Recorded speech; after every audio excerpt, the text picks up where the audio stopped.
Hi, I'm Joshua Lee. In my last video, I said we will be covering two more circuit components, which is exactly what we're going to do in this video. We will be learning about inductors and transformers. So let's start with inductors. Since electricity works a lot like water, I'll use an example to show you what an inductor does. This is a pipe system I made to show you what an inductor does. Here, this is a pump. This pump represents a battery in an electrical circuit. Here is a narrowed section, which we previously mentioned is a resistor. This is a water wheel, which will be our inductor. The pump pushes water along this path. Then the water will have to choose between this path and this path. The water tries to take the path of least resistance, and the water wheel provides a lot of resistance at first, so most of the water will go this way. For a while, the water will continue along this path until this water wheel starts spinning. As the water keeps pushing on it, the water wheel starts spinning and going faster and faster. Then, when it hits maximum speed, it provides almost no resistance, so the water will prefer to take this path, and the flow in this path will almost completely stop. Then the water will be flowing in this direction. Let's say you turn off the pump. Even if you turn off the pump, then the water in here and here will stop flowing, but the water will continue to flow like this. An inductor is very similar in an electrical circuit. If we rearrange the pipe system earlier, we can get this. Here is the battery or the pump. This is the inductor or the water wheel. This is the lamp or the narrowed section from earlier. Here, the lamp can be considered the resistance load since it provides resistance to the circuit, or it can be considered just a resistor. A quick thing to note is the difference between conventional flow and electron flow. Many electricians use conventional flow where electrons flow from positive to negative terminals. Then people realized that in real life, electrons actually flow from negative to positive, which became electron flow. So for now, we will be using electron flow because it's more accurate. So just like in our water example, electrons will flow from this side and come here. Then it will have to make a choice between going this way and going this way. Most of the electrons will start to flow in this direction through the lamp because it provides less resistance. So most of the electrons will start flowing through this way. But some of the current will start to flow this way. And slowly more and more current will flow in this direction since the resistance will constantly be decreasing. Soon it will reach almost no resistance. So the electrons will start flowing in this direction only, and almost none of the electrons will flow through this path. So the lamp will turn off. If we disconnect the inductor from the battery, the inductor will still push a little in this direction. For those of you who remember, this is kind of like what happened with the capacitor in the last video.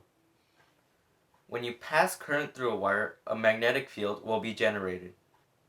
Which direction the magnetic field will be generated can be determined through something called the right-hand rule. For this example, we'll pretend that this colored pencil is a wire. So, how the right-hand rule works is first you have to know the direction of the current. So let's say the current is flowing from this end to this end. Then you would wrap your right hand around so that your thumb points in the direction of the current. So since the current is flowing from this end to this end, my right hand would wrap around this way.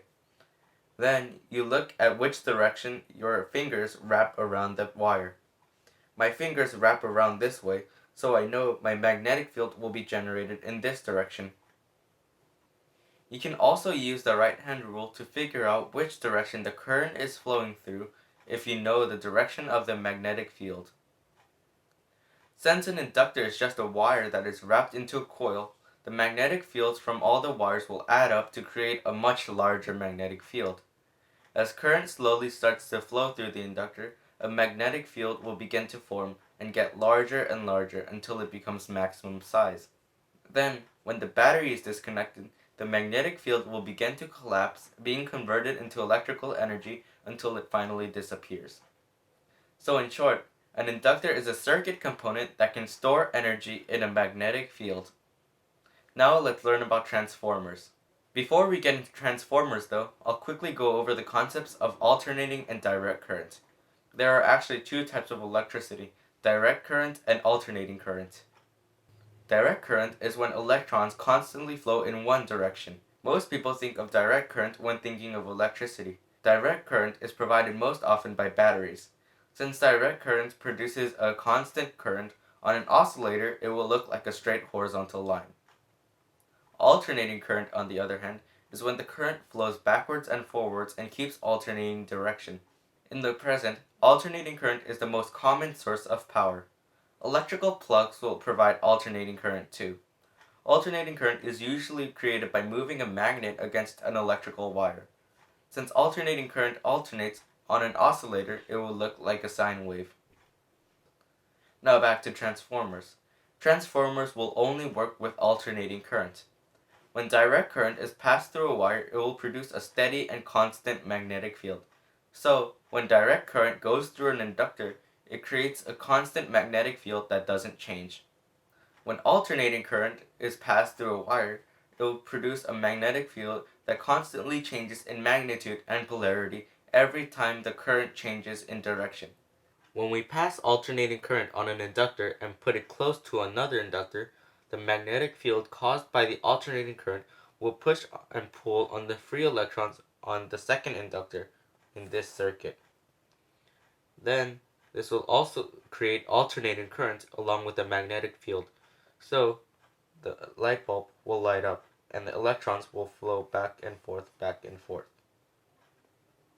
If we use direct current, then the magnetic field won't be changing, so the electrons won't move. They'll just stay as they are on this circuit. The only times a direct current will work with a transformer is when there is a change in voltage. This would result in a quick change in the magnetic field's magnitude, so the electrons on the other side will move for a very short duration. Let's go back to our original setup. The problem is that a large portion of the magnetic field is being wasted because it's not close enough to the other inductor. Then we can solve this problem by putting a ferromagnetic core through both of the inductors, like this. This makes the transformer much more efficient. However, sometimes the current swirls around the core, heating up the transformer in a phenomenon known as eddy currents. This means that some of the energy is being lost as heat. Engineers can manufacture the core from multiple thin sheets of iron, which significantly reduces the effects of eddy currents. The main job of transformers is to change the voltage and current of electricity. So there are step-up and step-down transformers. Whether a transformer is step-up or step-down is determined by the number of coils in each inductor. If the first or primary inductor has less coils than the second, it is a step-up transformer. If the first or primary inductor has more coils than the second, it is a step-down transformer. Step-up transformers increase the voltage while decreasing the current. Step-down transformers decrease the voltage while increasing the current.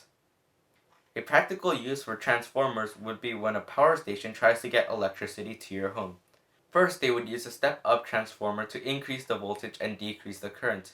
This way, less energy is lost while the electricity is coming to your home.